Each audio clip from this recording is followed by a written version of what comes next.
aliran pribadi, personalist education, yaitu John Dewey, progressive education, dan Rousseau, romantic education. Konsep kurikulum humanistik memandang kurikulum sebagai alat untuk mengembangkan diri setiap individu peserta didik.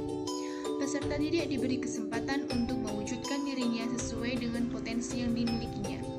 Adapun tujuan kurikulum humanistik menekankan pada segi perkembangan pribadi, integrasi, dan otonomi individu. Tujuan ini dipandang dapat menjadi sarana mewujudkan diri. Selanjutnya yaitu arah kurikulum humanistik. Kurikulum humanistik difokuskan pada pertumbuhan manusia yang sekaligus responsif terhadap tekanan publik untuk berprestasi. Bagian terpenting dari kesatuan pendidikan adalah integrasi antara dominan afektif, emosi, sikap, nilai, dan dominan kognitif, pengetahuan intelektual, dan kemampuan pikir. Unsur-unsur kurikulum tersebut adalah partisipasi, integrasi, relevansi, diri, dan tujuan. Selanjutnya yaitu kurikulum rekonstruksi sosial. Rekonstruksi sosial merupakan sebuah gagasan untuk menggunakan sekolah sebagai institusi perubahan dan pengajaran positif seperti pembangunan masyarakat. Rekonstruksionis sosial merupakan penentang terhadap gagasan bahwa kurikulum seharusnya membantu mengatur pembelajaran atau menyesuaikan terhadap kondisi masyarakat yang ada. Dalam hal ini, kurikulum merupakan satu sarana dalam membantu mengembangkan ketidakpuasan dan melengkapi kebutuhan kemampuan pembelajaran, menciptakan tujuan baru, dan mempengaruhi perubahan sosial. Selanjutnya yaitu tokoh-tokoh dan pemikiran dalam kurikulum rekonstruksi sosial. Yang pertama yaitu Paulo Freire menerapkan rekonstruksi sosial dengan cultural action of conscientization. Jika mereka mau terbebas dari permasalahan yang melanda pada suatu masyarakat. Yang kedua yaitu John Sman yang menerapkan teknik pemikiran Merkit sebagai landasan dalam rekonstruksi sosial. Dan yang ketiga, Harold G. Sen menggunakan perencanaan masa yang akan datang, futurology, sebagai dasar penyusunan kurikulum. Beliau menekankan peranan individu dalam menemukan peranan masa depannya sendiri. Mereka tidak dapat melepaskan diri dari perkembangannya, akan tetapi harus menyesuaikannya. Selanjutnya yaitu kurikulum teknologi. Penerapan teknologi dalam pendidikan, khususnya kurikulum, adalah dalam dua bentuk, yaitu bentuk perangkat lunak software dan perangkat keras hardware.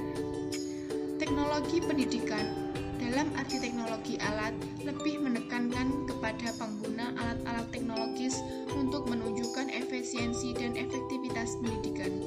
Kurikulumnya berisi rencana-rencana penggunaan berbagai alat dan media, juga model-model pengajaran yang banyak melibatkan penggunaan alat. Ciri-ciri kurikulum teknologis. Yang pertama yaitu tujuan, diarah pada penguasaan kompetensi yang dirumuskan dalam bentuk perilaku. Yang kedua yaitu model, yang merupakan kegiatan pembelajaran sering dipandang sebagai proses mereaksi terhadap perangsang-perangsang yang diberikan, dan apabila terjadi respon yang diharapkan maka respon tersebut diperkuat. Yang ketiga yaitu organisasi Indian ajar. Bahan ajar atau isi kurikulum banyak diambil dari disiplin ilmu. Selanjutnya yaitu evaluasi. Kegiatan evaluasi dilakukan pada setiap saat pada akhir suatu pelajaran, suatu unit ataupun semester. Yang selanjutnya yaitu kurikulum subjek akademik. Kurikulum subjek akademik merupakan kurikulum model yang tertua dalam dunia pendidikan. Model ini diambil dari pendidikan klasik, yaitu Perennialisme dan Essentialisme yang berorientasi pada masa lalu. Semua pengetahuan dan nilai-nilai telah ditemukan oleh para pemikir masa lalu. Kurikulum subjek akademik lebih mengutamakan isi pendidikan. pendidikan diambil dari setiap disiplin ilmu. Setiap aspek pendidikan sangat diperhatikan dalam pembagian tugasnya.